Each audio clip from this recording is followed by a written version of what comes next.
नमस्ते दोस्तों, मैं हूं आपका दोस्त संदीप और आप सभी का स्वागत करता हूं सैंडिस ट्रैवल कैंप पर। तो दोस्तों, सैंडिस ट्रैवल कैंप आज एक ऐसे शहर को एक्सप्लोर करने वाला है जहां पे एक मंदिर है और उसमें जो शिवलिंग है उस पर खुद समंदर की लहरें जलाभिषेक करती है। और साथ में इस शहर में दोस्तों एक बड़ा सा वॉरशिप है जो कभी भारतीय नौसेना इसका इस्तेमाल किया करती थी। तो दोस्तों, आज हमें गुजरात के पास स्थित एक बेहद ही खूबसूरत यूनियन टेरिटरी दीव को एक्सप्लोर करने वाले हैं। तो इस वीडियो में दीव के बारे में पूरी जानकारी आपको मिलने वाली है, तो वीडियो अंत तक देखिएगा। दोस्तों, दीव पहुँचते पहुँचते इवनिंग का समय हो चला था। तो सबसे पहले हमने होटल किया और होटल से फ्रेश होकर निकल पड़े दीव का मोस्ट पॉपुलर नागांव बीच को एक्सप्लोर करने के लिए। दोस्तों, जैसे ही शाम ढलती है तो नागांव बीच का माहौल कुछ बदल ही जाता है। नागांव बीच पे दोस्तों काफ़ी सारे स्पोर्ट एक्टिविटीज़ आपको देखने को मिल जाएंगे। अगर आप स्पोर्ट एक्टिविटीज़ के शौकीन हो तो यहाँ पे आपको बोट राइडिंग और पैराग्लाइडिंग जैसी एडवेंचरस एक्टिविटी देखने को मिल जाएगी। दोस्तों, शाम के टाइम नागांव बीच की रौनक कुछ अलग ही होती है। यहाँ पे ढेर सारे कैफेज आपको देखने को मिल जाएंगे। उन कैफेज में बैठकर समंदर की ठंडी हवाओं के साथ आप वहाँ का लोकल फूड एंजॉय कर सकते हो। दोस्तों, अगले दिन अर्ली सुबह फ्रेश होकर हम निकल पड़े गंगेश्वर महादेव जी के दर्शन के लिए। यहाँ पे दीव से करीब 3 किलोमीटर दूर फुदम गांव में गंगेश्वर महादेव जी का मंदिर है।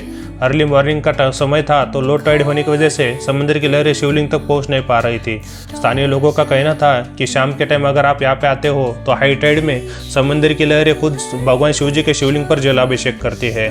तो यहाँ पे इस शिवलिंग के बारे में खास बात कही जाती है कि इन 5 शिवलिंग की स्थापना पांडवों ने खुद अपने हाथों से की थी। दोस्तों, अगर आप गंगेश्वर महादेव जी का दर्शन करना चाहते हो तो कोशिश करिएगा जब हाई टाइड है तो उस टाइम आप यहाँ पे आ सके, क्योंकि जब समंदर की लहरें भगवान शिव जी के शिवलिंग पर जलाभिषेक करती है तो वो नज़ारा देखने लायक होता है। वो सुबह मंदिर के दर्शन करने के बाद दोस्तों हमारा अगला पड़ाव था यहाँ पे बना INS खुखरी मेमोरियल। दोस्तों, दीव में INS खुखरी मेमोरियल सिर्फ एक स्मारक नहीं है, बल्कि यह हमारे देश के उन शूरवीर जवानों की याद दिलाता है जिन्होंने मातृभूमि के लिए अपना सर्वस्व न्यौछावर कर दिया था।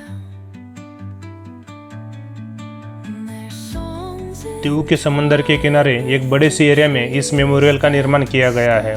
पार्किंग से मेमोरियल तक जाने के लिए आपको यहाँ पे ई रिक्शा की सुविधा उपलब्ध है।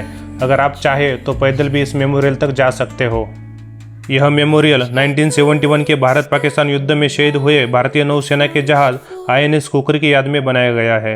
आपको बता दें कि इस युद्ध के दौरान दुश्मन की एक पनडुब्बी ने इस जहाज पर हमला किया था।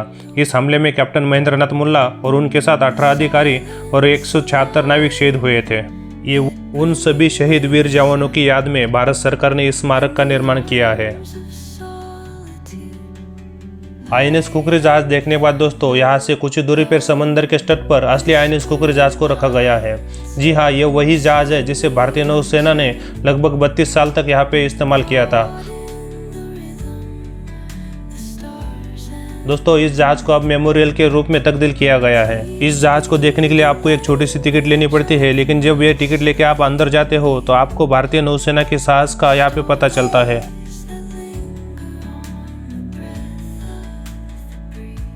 दोस्तों, जब आप टिकट लेकर जहाज के डेक पर जाते हो तो वहाँ पे आपको बड़ी बड़ी मशीन गन और रॉकेट लॉन्चर देखने को मिल जाएंगे, जिससे कि आपको अपने इंडियन नेवी की ताकत का पता चल जाएगा। जहाज के अंदर का नज़ारा और भी रोमांचक है। यहाँ के रास्ते इतने नैरो है कि आपको संभल कर चलना पड़ता है। यहाँ पे आप देख सकते हैं कि हमारे नौसैनिक कितनी मुश्किल हालतों में रहते हैं। छोटे छोटे केबिन, लोहे के बेड और चारों तरफ मशीनरी, यही उनकी दुनिया होती है। महीनों तक बिना जमीन देखे ये वीर जवान इसी लोहे की चादर के बीच रहकर हमारे देश की हिफाजत करते हैं।